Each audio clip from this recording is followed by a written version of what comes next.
তোমার দরকার নেই, এগুলো জরিপ করা হবে, এগুলো আবার দেখা হবে, এবং এগুলোকে যদি ওয়াস্ট এরিয়া হয় তাহলে এটা সরকারের অধীনে চলে যাবে। আইন আনা হয়েছে যে যে অংশগুলো আমাদের ওয়াকফ করা হয়েছে সেগুলো রক্ষণাবেক্ষণের জন্য 11 জনের একটা কমিটি তৈরি হবে। সেই 11 জন কমিটির মধ্যে অমুসলিমদেরকে রাখা হবে, মিনিমাম 3 জন, 11 জনের মধ্যে মিনিমাম 3 জন অমুসলিমকে রাখতে হবে। আমার প্রশ্ন হচ্ছে, ভারতবর্ষের বুকে কোন মন্দিরে, ভারতবর্ষের বুকে কোন গির্জায় এমন কমিটি আছে যেখানে তাদের গির্জাতে, তাদের মন্দিরের কমিটিতে আমাদের মুসলিমদেরকে রেখেছে? রাম মন্দিরের কোন কমিটিতে মুসলিমদেরকে রাখা হয়েছে? যদি তাই না হয়ে থাকে তাহলে আমাদের মসজিদের জন্য, আমাদের মাদ্রাসার জন্য, আমাদের ইউনিভার্সিটির জন্য যে অংশগুলো আছে সেখানে তারা তাদের লোক রাখতে চাইছে কেন? তারা থাকলে বিজয় মালিয়া কি টাকা নিয়ে পালায়নি? মোদী সরকারের যারা মন্ত্রিত্বের ক্ষমতায় আছে তারা টাকা নিয়ে পালায়নি? এসএসসি দুর্নীতি হয়নি? দুর্নীতি যদি সব জায়গায় হয়ে থাকে তাহলে তাদের চক্রান্ত হচ্ছে এটা, যে তারা তাদের এখানে লোক রাখতে চাইছে, চক্রান্ত করে পরিকল্পনা করে, বরং ভুল দেখে ইচ্ছাকৃতভাবে তারা আমাদের জমি জায়গাগুলোকে দখল করে নেবে।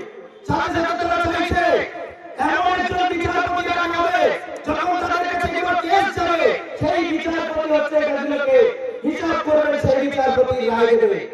আমরা কিভাবে ভরসা পাবো যে ভারতবর্ষের লোকে যে অকাল সম্পত্তিগুলো রয়েছে, যে সম্পত্তিগুলো আমাদের রয়েছে, যেখানে মন্দির মসজিদ আছে, যেখানে কবরস্থান আছে, যেখানে মক্তব রয়েছে, সেইটাকে যখন জরিপ করে সেই বিচারপতির অধীনে যাবে, সেই বিচারপতি 100% সূক্ষ্ম এবং সঠিক বিচার করবে, ড্রাইভার এই ভরসা কে দেবে? কারণ আজ পর্যন্ত ভারতবর্ষের বুকে এরকম হচ্ছে ট্রাস্টফুল এরকম কারণ করে আমাদের নেই।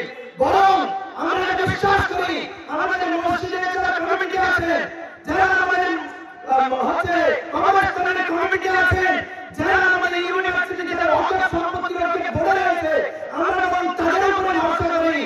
আমরা জানি তারা যতদিন মসজিদে আছে, তারা যতদিন ওয়াকফ সম্পত্তি রক্ষণাবেক্ষণের জন্য আছে, তারা যতদিন হচ্ছে কবরস্থানের রক্ষণাবেক্ষণে আছে, আমরা আমাদের গ্রামের সিদ্ধান্ত নিয়ে, আমরা আমাদের মুসলিমদের মধ্য থেকে রিপ্রেজেন্টেটিভ পাঠিয়ে, কমিটি পাঠিয়ে, কমিটি করে বাড়ি তৈরি করে আমরা হাজার বছর ধরে শান্তিতে এখনো পর্যন্ত আমরা আমাদের জমিকে রক্ষা করে আসছি।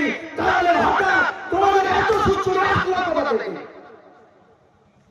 প্রিয় গ্রামবাসী, প্রিয় উপস্থিতি, আমি বলতে চাই আজ পর্যন্ত বিজেপি সরকার আসার পরে 80